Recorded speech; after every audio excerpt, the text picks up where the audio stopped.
जोकीहाट की सीट अररिया जिले में है और इस विधानसभा सीट से फिलहाल किसका कब्जा है, किसका दबदबा है और क्यों ये सीट अहम है, इसे जानने के लिए हमारे साथ वरिष्ठ सहयोगी राकेश रंजन जुड़े हुए हैं। उनका रुख करते हैं। रंजन जी, जोकीहाट सीट को क्यों महत्वपूर्ण माना जाए, ये सीमांचल का एक महत्वपूर्ण विधानसभा क्षेत्र क्यों बन जाता है?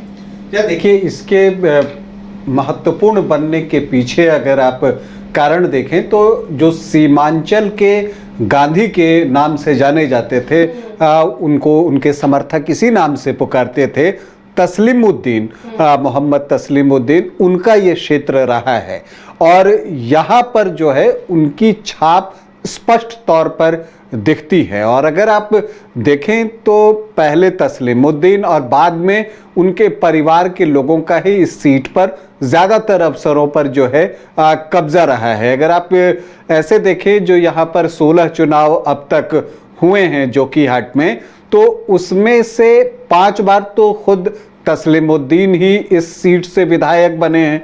इसके बाद आप देखिए 4 बार सरफराज आलम यहाँ से विधायक बने हैं और 2 बार शाहनवाज आलम जो है वो यहाँ से विधायक बने हैं। उनके दोनों बेटे सरफराज और शाहनवाज की बात मैं कर रहा हूँ। तो कुल मिलाकर 16 में से 11 बार तस्लीमुद्दीन और उनकी फैमिली से ही यहाँ पर जनप्रतिनिधि जो है वो चुना गया है विधानसभा के लिए।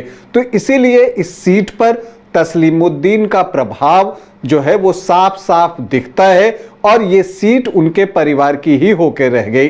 मोहम्मद तस्लीमुद्दीन पहली बार जो है वो 1969 में जो है वो चुनाव लड़े थे और उसके बाद से ये सीट उनकी ही रही। और देखिए, दिलचस्प क्या है कि जब आप देखते हैं कि यहाँ पर किसी दल का दबदबा आपको नहीं दिखेगा। यहाँ जेडीयू ने 4 बार सीट जीती है तो कांग्रेस ने 3 बार सीट जीती है।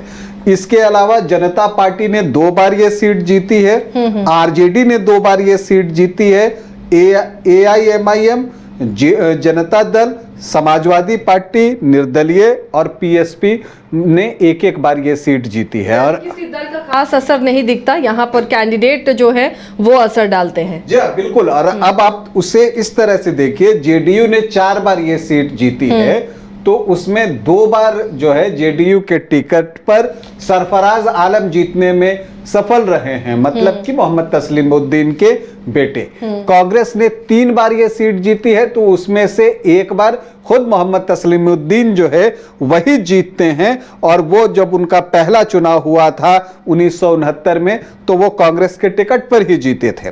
तो यहां पर भी जनता पार्टी को यहां 2 बार सफलता मिली है तो दोनों ही बार जो है तस्लीमुद्दीन ही जो है वो जीते हैं। आरजेडी को 2 बार सफलता मिली है तो 1 बार सरफराज आलम और 1 बार शाहनवाज आलम ने जो है वो जीत दिलाई है। तो आप देखिए, जनता दल को 1 बार जीत मिली है तो वो भी तस्लीमुद्दीन के बेटे सरफराज आलम ने ही दिलाई है। समाजवादी पार्टी 1 बार यहां से जीतने में कामयाब हुई तो उस समय खुद तस्लीमुद्दीन चुनाव लड़ रहे थे और निर्दलीय जो आप एक देखते हैं तो वो तस्लीमुद्दीन ही थे। तो मतलब पार्टियां अलग अलग रही। और दिलचस्प ये है कि तस्लीमुद्दीन कुल जो है, अगर कुल मिलाकर आप देखें तो 8 बार विधायक रहे, 5 बार सांसद भी रहे और वो सांसद जो है कई बार आरजेडी की भी टिकट पर बने। लेकिन जोकीहाट से जो वो 5 बार विधायक बने हैं तो 1 बार भी वो आरजेडी के टिकट पर नहीं चुने गए हैं, उनके बेटे अवश्य जो है इस सीट पर चुने गए हैं। तो ये जो है एक इतिहास है जोकीहाट का, एक लेगेसी आप कह लीजिए जो कि चलते चली आ रही है। और इस लेगेसी को अगर आप देखिए तो अब उनके बेटे जो हैं वो आगे बढ़ा रहे हैं। लेकिन यहाँ पर जो पिछली बार एक चीज देखने को मिली, ये 2020 का विधानसभा का चुनाव था और उससे पहले जब तस्लीमुद्दीन का निधन हो गया उसके बाद लोकसभा का चुनाव होता है। उस समय सरफराज आलम जो है पहले जेडीयू के विधायक थे लेकिन उन्होंने इस्तीफा दिया, आरजेडी के टिकट पर सांसद बने। फिर एक बाई इलेक्शन हुआ, उस बाई इलेक्शन में शाहनवाज आलम जीते। फिर 2020 का विधानसभा चुनाव आता है तो वहां पर शाहनवाज आलम को उम्मीद थी कि आरजेडी उन्हें टिकट देगा, लेकिन हो गया उल्टा। यहां पर सरफराज आलम को जो है टिकट दिया गया और फिर शाहनवाज जो हैं वो बागी हो गए और फिर AIMIM के टिकट पर वो चुनाव लड़ते हैं और एक अच्छी जीत जो है वो दर्ज करते हैं। उन्होंने अपने बड़े भाई सरफराज आलम को 7,383 वोटों से पराजित किया। तो पतंग उनकी उड़ी, जो ओवैसी की पतंग है उसी को वो पकड़कर, उस धागे को पकड़कर वो विधानसभा तक पहुंचे। लेकिन फिर बाद में जब AIMIM के जो 5 विधायक थे उसमें से जो 4 टूटे, तो उसमें से एक शाहनवाज आलम भी जो थे, और बाद में JDU RJD की जब सरकार बनी तो इनको मंत्री भी बनाया गया। अब इस बार का जो चुनाव होगा वो दिलचस्प होगा। लेकिन अगर हम पिछले कुछ चुनावों की बात कर लें, 2010 से अगर देखें तो 2010 में सरफराज आलम जीते थे, JDU के टिकट पर जीते थे और उन्होंने निर्दलीय कौशल जिया को जो है वो पराजित किया था। और तब RJD के टिकट पर अरुण यादव चुनाव लड़ रहे थे, वो तीसरी पोजीशन पर थे और चौथी पोजीशन पर रंजीत यादव थे, जिन्हें कि 13,942 मतलब 14,000 वोट मिले।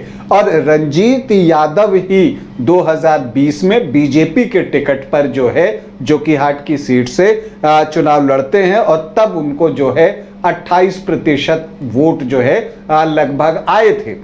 तो अब अगर आप इस बार का चुनाव देखें, हालांकि जोकीहाट में समस्याएं जो हैं वो हैं, यहाँ पर ये एक कह सकते हैं बाढ़ एक समस्या है, खास करके परमान और बकरा नदी के बीच जो आपको प्रखंड पड़ते हैं वहाँ के दर्जनों गांव जो है वो बाढ़ की चपेट में आ जाते हैं, तो वो एक समस्या है। पलायन एक समस्या जो है वो रही है जोकीहाट में।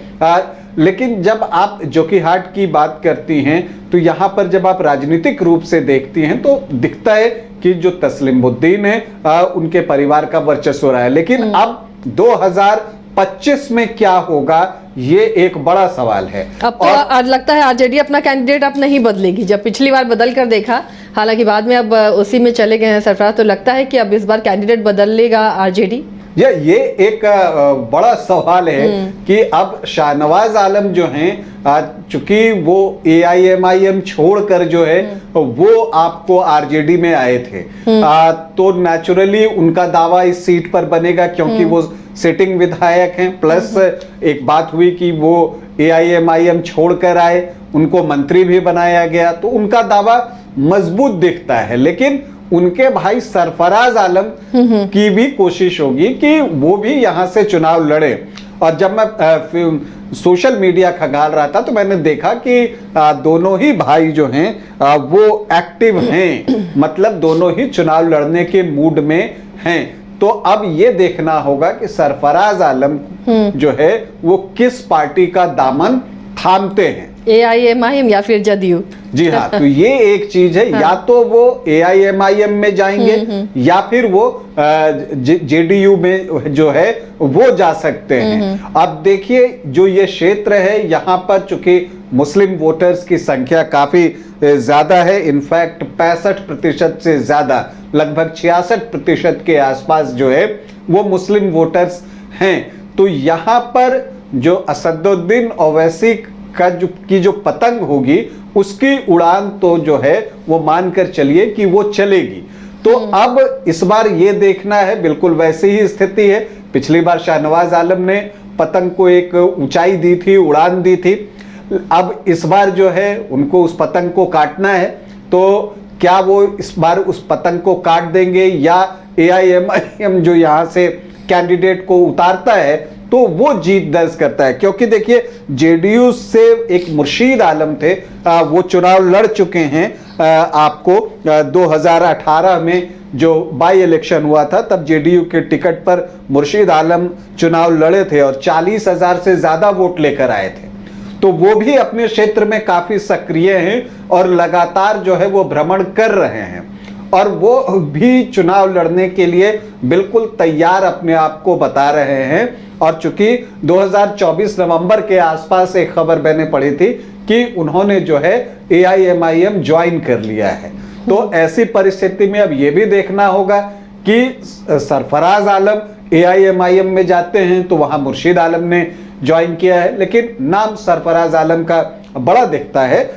लेकिन इसके अलावा एक जेडीयू भी ऑप्शन है जो फॉलो करते हैं सरफराज आलम सोशल मीडिया पर, तो उसमें जेडीयू भी दिखता है, नीतीश कुमार भी दिखते हैं। तो ये चीजें जो है देखना दिलचस्प होंगी कि सरफराज आलम चुनाव लड़ते हैं तो किस पार्टी से लड़ते हैं, और फिर अगर आरजेडी से शाहनवाज आलम को टिकट मिलता है तो फिर दो भाई जो हैं यहां पर आमने सामने होंगे।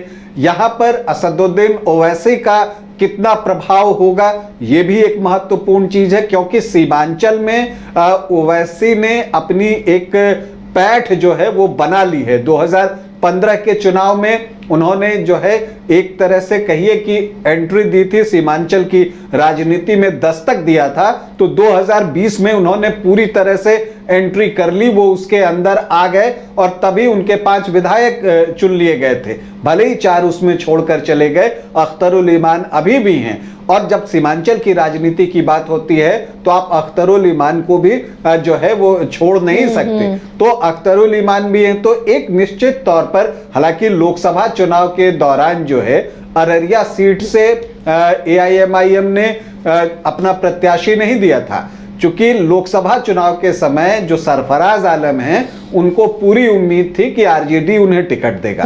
लेकिन जब उनको आरजेडी का टिकट नहीं मिला था तो वो एक मंच पर जो है फूट फूट कर रोए थे, और वो वीडियो भी बहुत वायरल हुआ था। तो स्थिति कुछ कुछ 2020 जैसी ही मुझे दिखती है, इसलिए दिखती है क्योंकि तब शाहनवाज आलम सिटिंग विधायक थे, उनको 2020 में टिकट नहीं मिला था, तो वो निराश हुए थे और निराशा में उन्होंने जो है वो पतंग उड़ाने की सोची। तो इस बार जो स्थिति है वो ये है कि सरफराज आलम को लोकसभा में आरजेडी ने टिकट नहीं दिया, और वो भी किसी नए ठिकाने की तलाश में हैं। तो अगर वो पतंग पकड़ लेते हैं तो बिल्कुल पिछले बार वाली कहानी दोहरा दी जाएगी। रंजन जी, यहाँ के समीकरण जो है, क्या वो कुछ असर दिखा पाते हैं किसी कैंडिडेट को वोट देने और ना देने में? देखिए, वो चीज तो एक होती है, चूंकि मुस्लिम वोटर्स ज्यादा हैं और तस्लीमुद्दीन का एक प्रभाव रहा है, उससे तो कोई इनकार ही नहीं कर सकता।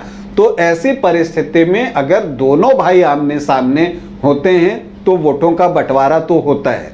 जैसे आप पिछली बार की ही बात कर लीजिए, तो शाहनवाज आलम जो एआईएमआईएम से लड़े थे तो उनको 34.2% वोट आए थे, और सरफराज आलम जो कि आरजेडी के टिकट पर चुनाव लड़ रहे थे उनको 30% वोट आए थे। मतलब कि दोनों के बीच जो फासला था वो 4% वोट का ही था। और जो बीजेपी के रंजीत यादव हैं वो भी क्षेत्र में अभी बहुत सक्रिय हैं और लगातार क्षेत्र घूम रहे हैं, उनको भी 28% से ज्यादा वोट जो है वो आया है। और इस बार लोकसभा चुनाव में प्रदीप सिंह को यहां से 30% के आसपास का वोट आया है। हालांकि लोकसभा चुनाव में शाहनवाज आलम ही आरजेडी के उम्मीदवार थे और वो जोकीहाट से लीड करने में कामयाब रहे थे, और वो जो मार्जिन था वो उनका अच्छा था। लेकिन अब ये चीज जो है देखना दिलचस्प होगा कि अब चूंकि मानकर चलिए बीजेपी भी 30% के आसपास है और उधर जो है 34 और 30 का खेल है, तो अब अगर कुछ वोटों की शिफ्टिंग इस तरह से हुई और बीजेपी को कुछ 1% ज्यादा मिल गए तो एक ट्रायंगुलर फाइट यहां पर देखने को मिल सकती है। तो जो सीन बन रहा है जोकीहाट में, वो जो मुझे लगता है कि यहां पर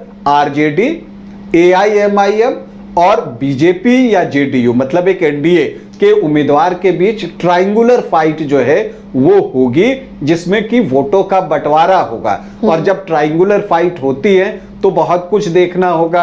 अगर यहां से जेडीयू उम्मीदवार दे देता है, क्योंकि देखिए जब हम बात कर रहे थे कि 16 बार में 11 बार तस्लीमुद्दीन का परिवार ही यहां से जीता है और जेडीयू 4 बार जीता है, जिसमें 2 बार सरफराज आलम जीते हैं, तो 2 बार जेडीयू ऐसे भी जीता है। मंजर आलम जो है वो यहां से जीते थे 2005 फरवरी और अक्टूबर, जो दोनों चुनाव हुए थे, और दोनों ही बार उन्होंने सरफराज आलम को पराजित किया था।